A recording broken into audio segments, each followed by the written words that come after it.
FM et bienvenue dans votre émission Les Merveilles du Paradis. A'oudhu billahi samil alim minash shaitani rajim, bismillahir rahmanir rahim. Alhamdulillahi rabbil alamin wa salatu wa salamu ala ashrafil anbiya'i wal mursalin. Sayyidina wa nabiyina Muhammadin wa ala alihi wa sahbihi wa man wala. Chers frères et sœurs en islam, assalamu alaikum wa rahmatullahi ta'ala wa barakatuh. Nous allons vous parler aujourd'hui des règles des fiançailles au regard de l'islam. Les fiançailles, chers frères et sœurs en islam, constituent une étape importante avant la conclusion, bien entendu, du mariage, qui est, il faut le rappeler, un contrat d'engagement signé ou conclu devant Allah subhanahu wa ta'ala et ses anges. Un contrat qui est conclu en principe pour l'éternité, à moins que le divorce intervienne. Les fiançailles constituent donc une étape très importante et tout à fait autorisée par l'islam en vue de contempler la femme que vous souhaitez marier, pour juste avoir en elle un aperçu sur son comportement, ses attitudes, bref, sur sa moralité avant la conclusion, bien entendu, du mariage.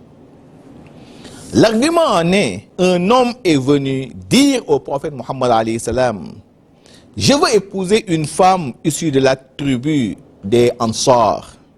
Le prophète Muhammad alayhi salam lui dit, est-ce que tu l'as contemplé? L'homme répondit non. Le prophète Muhammad alayhi salam lui dit, izhab fanzur ilayha fa inna fi ayunil ansar shay'un.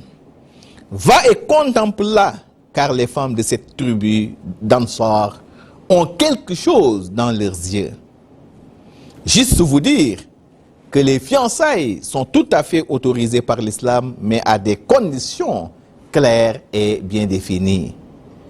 Premièrement, les fiançailles ne doivent pas durer assez longtemps. Qu'on soit ensemble 2 ou 3 ans pour se connaître davantage avant de se marier, l'islam ne l'accepte pas.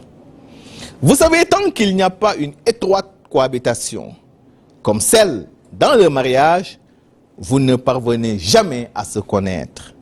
De ce fait, la période des fiançailles doit être de courte durée afin qu'il n'y ait pas, n'est-ce pas, une certaine familiarité entre les futurs mariés.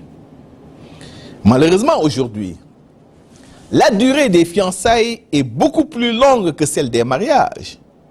Vous voyez parfois un jeune homme et une jeune fille qui font 5 années de fiançailles ou plus. Et après 2 années de mariage, malheureusement, le divorce intervient. Cela pose problème. Deuxième condition, les 2 fiancés doivent éviter le maximum possible de s'isoler, d'être seuls ou de voyager ensemble. Pour ne pas ouvrir, bien entendu, une porte à Satan, le diable. Le prophète nous dit, sallallahu alayhi wa sallam, La yakhluwanna rajulun bimra'atin illa thalithahuma ash-shaytan. Que l'homme et la femme ne sont jamais seuls sans que Satan, le diable, ne soit leur 3e compagnon. Et si Satan se présente comme leur 3e compagnon, cela peut les conduire, n'est-ce pas, à commettre des actes regrettables. 3e condition, les 2 fiancés n'ont pas le droit de s'adonner ni à des préliminaires de rapports sexuels, ni à des rapports sexuels proprement dits, tant que le mariage n'est pas conclu, n'est-ce pas, de façon définitive. 4. Chacun des 2 fiancés doit tenir un langage de vérité, n'est-ce pas, à son prochain, de ne jamais le mentir, de ne jamais promettre des choses que vous aurez du mal à honorer une fois le mariage conclu. Chacun doit décliner sa vraie identité et de ne pas montrer une fausse identité, une identité qui n'est pas la vôtre.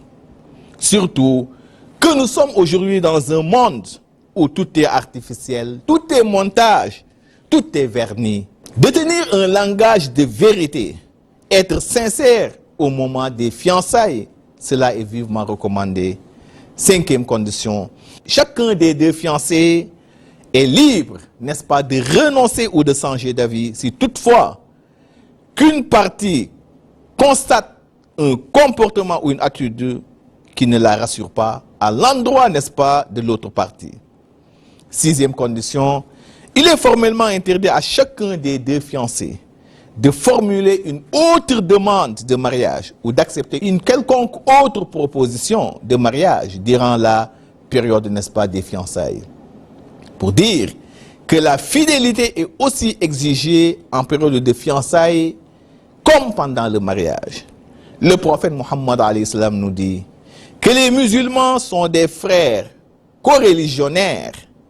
Il est interdit d'acheter une chose déjà achetée par un autre coreligionnaire, ainsi que de demander une femme en mariage déjà demandée par un autre frère coreligionnaire, à moins que ce dernier ne veuille la quitter. Hadith rapporté par Ahmad et Muslim. Voilà quelques règles établies par l'islam en matière de fiançailles. Chers frères et sœurs en islam, nous voilà au terme de notre rappel. Merci de l'avoir suivi et à demain, Inch'Allah, pour un autre numéro. أقول قولي هذا واستغفر الله العظيم لي ولكم ولسائر المسلمين من كل ذنب فاستغفروه إنه هو. يا لا لا لا يا لا لا لا لا لا لا يا لا لا لا يا لا